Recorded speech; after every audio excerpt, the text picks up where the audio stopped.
Egypt के pyramids को जिसने भी बनाया था, आपको ये जानकर हैरत होगी कि किसी तरह से उनको हमारी अर्थ का एक्यूरेट साइज मालूम था।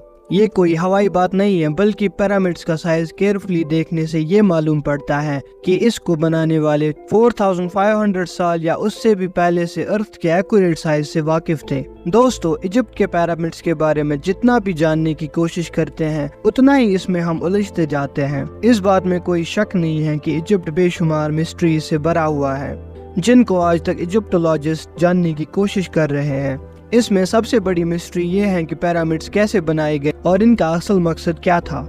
सालों की मेहनत और रिसर्च के बाद हमें ये बताया जाता है कि पिरामिड्स एंशिएंट इजिप्शियंस फेराउन्स के टॉम्ब हुआ करते थे। ये फेराउन्स किंग से बढ़कर खुदा का दर्जा रखते थे, जिनको पिरामिड्स में दफनाया जाता था। बल्कि कहीं भी किसी भी पिरामिड में आज तक कोई मम्मी मिलने का एविडेंस नहीं मिला है। हमारे पास जिस चीज का एविडेंस है वो ये है कि the great pyramid 23 lakh limestone से बनाया गया था और इसका एक एक ब्लॉक करीब एक हाथी के वजन जितना भारी है। हमें ये भी देखने को मिलता है कि पिरामिड्स की ईस्टर्न और वेस्टर्न वॉल्स बिल्कुल सीधी नॉर्थ पोल की तरफ जाती हैं। इतने बड़े स्ट्रक्चर को हजारों साल पहले मॉडर्न कंपास जितनी एक्यूरेसी से नॉर्थ पोल की डायरेक्शन में सीधा खड़ा किया गया था, जिसमें कोई दो राय नहीं है। ये वो सबूत है जो हमें आज भी देखने को मिलते हैं।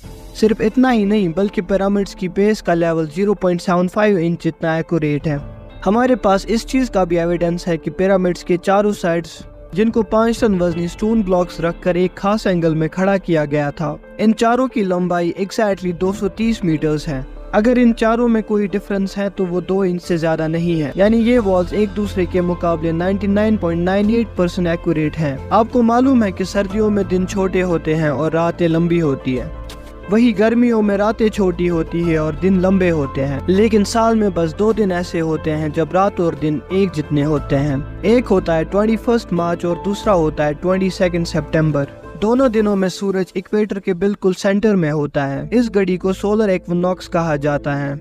इसका मतलब ये हुआ कि इन दोनों डेट्स में 12 घंटे का दिन और 12 घंटे की रात होती है। 12 घंटों को अगर सेकंड्स में कन्वर्ट किया जाए तो 43,200 सेकंड्स बनते हैं। अगर 42,300 सेकंड्स को द ग्रेट पिरामिड की हाइट से मल्टीपल किया जाए तो उसका जवाब आता है 6,333 किलोमीटर्स। ये उतनी ही डिस्टेंस होती है जितनी कि अर्थ के पोलर रेडियस की है। अगर परसेंटेज में देखा जाए तो पिरामिड्स बनाने वालों की कैलकुलेशन 99.63% एक्यूरेट थी। अब इस वीडियो को यही कंक्लूड कर बाकी फैक्ट्स की बात इस वीडियो के पार्ट 2 में करेंगे। उम्मीद है आप सबको ये वीडियो अच्छा लगा होगा। तो मिलते हैं अगले वीडियो में। Till then bye bye.